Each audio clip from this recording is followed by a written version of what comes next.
কোরআন সূরা আল জুমআ আয়াত নম্বর 2। আল্লাহ রাব্বুল আলামিন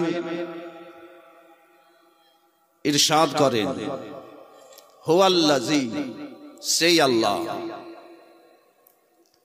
বাআসা ফিল উম্মিয়িনা,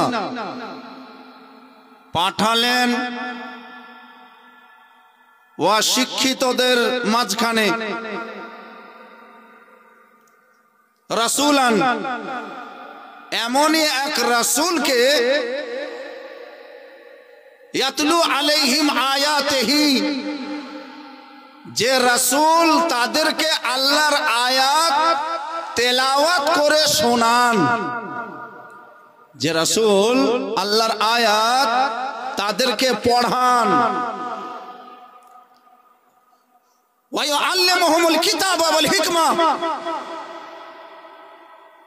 এবং সেই রাসূল তাদেরকে কুরআনেরও শিক্ষা দেন, বিজ্ঞানেরও শিক্ষা দেন। ওয়া ইন কানু মিন ক্বাবলু লাফি যালালিম মুবিন, অথচ এই নবী মুস্তাফার আসার পূর্বে তারা খোলা পথ ভ্রষ্টে ছিল। এই রাসূল সাল্লাল্লাহু আলাইহি ওয়াসাল্লাম আসার পর কোরআনে শুধু একটি আয়াতে, সূরা আল জুমআ আয়াত নম্বর 2, আগে ভাগে একটা কথা বলে দিই, যা বলবো ইনশাআল্লাহ নিজ পক্ষ থেকে একটাও কথা বলবো না, তবে আপনাকে বোঝাবার জন্য, তাকরিবে জেহানের জন্য, মাইন্ড তে পৌঁছাবার জন্য যদি একটা কিছু নিজ পক্ষ থেকে উদাহরণ লাগে দরকার হিসাবে দেব, না হলে তাকেও ছাড়বো। মাত্র কয়েক মিনিটের বক্তব্য আপনাদের সম্মুখে কোরআন এবং হাদিস ভিত্তিক হবে ইনশাআল্লাহ।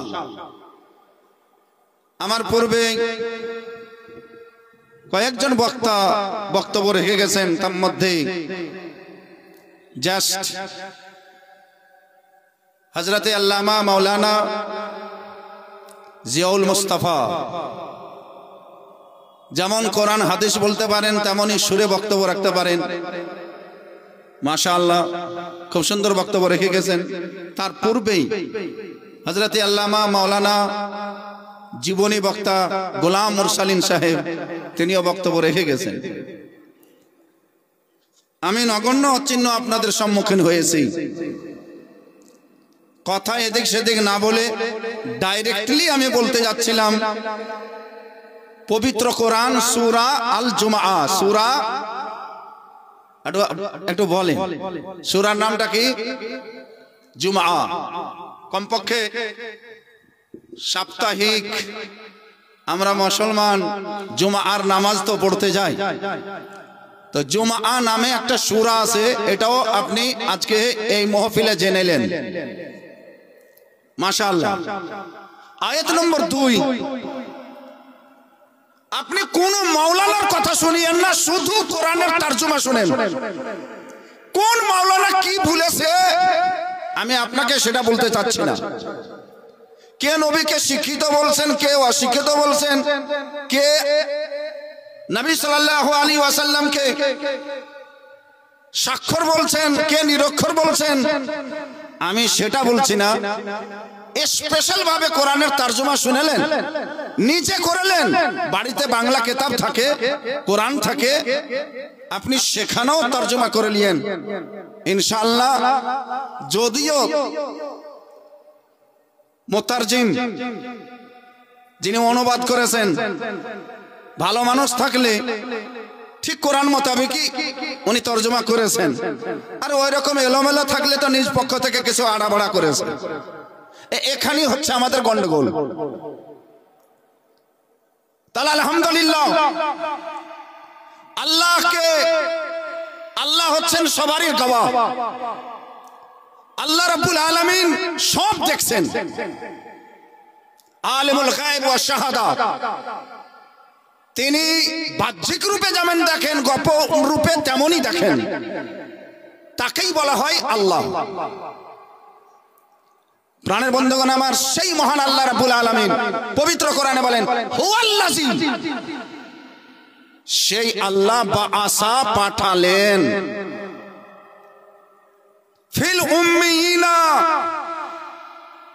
অশিক্ষিতদের মাঝখানে, ফিল উম্মিয়িনা ফি, তাদের মধ্যেই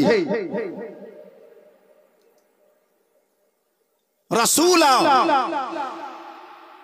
তাদেরই মধ্যে এমনই একজন রাসূল, মিনহুম রাসূলা, তাদেরই মধ্যে এমনই একজন রাসূল, ইয়াতুলু আলাইহিম আয়াতিহি, যে রাসূল তাদেরকে আল্লাহর আয়াত পড়ান।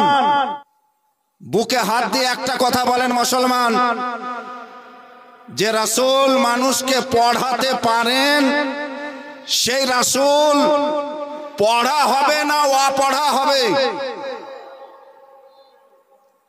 আমি আপনাকে বলবো না, আপনি নিজে বলবেন। সে রাসূল সাল্লাল্লাহু তাআলা আলাইহি ওয়াসাল্লাম যদি নিজেই না পড়া থাকেন তাহলে পড়াবেন কি করে? তাহলে বুঝতে পারা গেল রাসূলুল্লাহ সাল্লাল্লাহু আলাইহি ওয়াসাল্লাম পড়ালছেন। আগে বাড়ুন, শুধু পড়া নয়, ওয়ায়ুযাক্কিহিম, এবং সেই রাসূল তাদেরকে অপবিত্র হতে পবিত্র করে তুলবেন। অপবিত্র তিন রকমের হয়। গায়ে ময়লা লেগে গেছে, আবর্জনা লেগে গেছে, অপবিত্র হয়ে গেছেন, জুনুবি হয়ে গেছেন, অপবিত্র হয়ে গেছেন, মেয়ে ছেলের মাসে কিছু হয়ে গেছে, অপবিত্র হয়ে গেছে, গোসল করার পরে পবিত্র হওয়া যায়।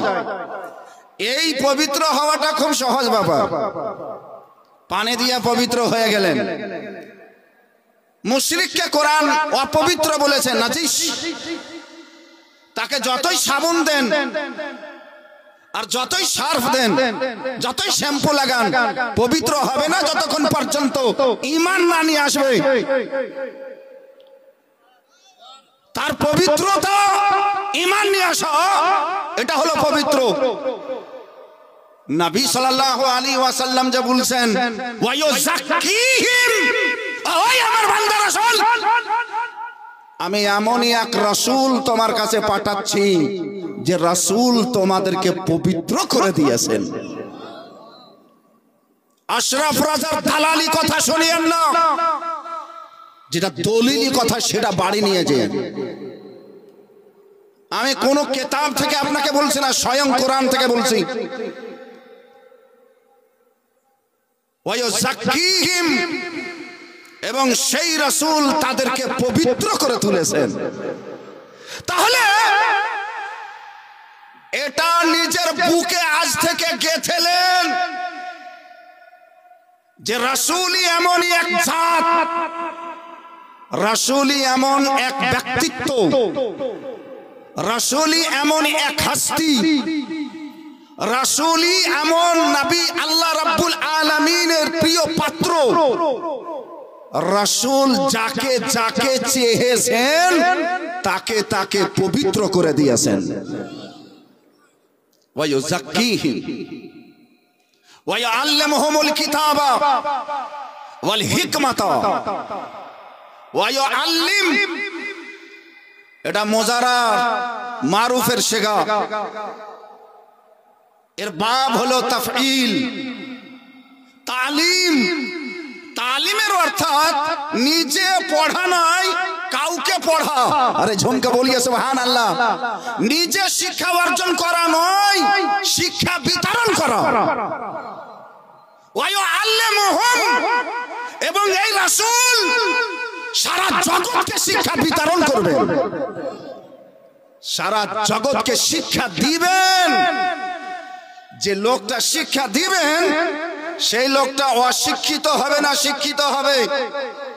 আমি আপনাকে বলবো না যে আপনি এটাই বলেন। আল্লাহ আপনাকে বিবেক দিয়েছেন, আল্লাহ আপনাকে বুদ্ধি দিয়েছেন। আপনি একবারে কারো যে পিছনে একদিন নামাজ পড়ে নিয়েছেন, ও কি মেনে নিয়েছেন? যদি মেনে নিয়েছেন তো আপনি মানেন, কিন্তু যেটা বাস্তব সেটাকে অবশ্যই স্বীকার করিয়ে। ওয়া ইউআল্লিমুহুমুল কিতাবা ওয়াল হিকমা। আল্লাহ বলছেন সেই রাসূল তাদেরকে কোরআনের শিক্ষা দিচ্ছেন এবং হিকমতের শিক্ষা দিচ্ছেন। হিকমতটাই হচ্ছে বিজ্ঞান। কোরআনেরও যেমন শিক্ষা দিয়েছেন রাসূল, বিজ্ঞানেরও তেমন শিক্ষা দিয়েছেন রাসূল। সমাজ বিজ্ঞান নবী দিয়েছেন, মানব বিজ্ঞান নবী দিয়েছেন, খাবার বিজ্ঞান নবী দিয়েছেন, চলার বিজ্ঞান নবী দিয়েছেন। আকা মুস্তাফা সরওয়ারে কায়নাত সাল্লাল্লাহু তাআলা আলাইহি ওয়াসাল্লাম যেই কোন স্তরে, যেই কোন সাইডে নবীকে যদি দেখেন তো সবচাইতে উচ্চ পণ্ডিত আমার নবী মুস্তাফা ছিলেন। হে বিরাদার, আমার আল্লাহ রাব্বুল আলামিন শুধু কোরআনের নয়, আল্লাহ বলেন বিজ্ঞানেরও তালিম দিয়েছেন নবী মুস্তাফা। ওয়া ইন কানু মিন ক্বাবলু লাফি দালালিম মুবিন। অথচ এই নবীর আসার পূর্বে তারা পথভ্রষ্ট ছিল। আমার মুস্তাফা আসার পরে তাদেরকে সোজা রাস্তা দেখিয়ে দিয়েছেন।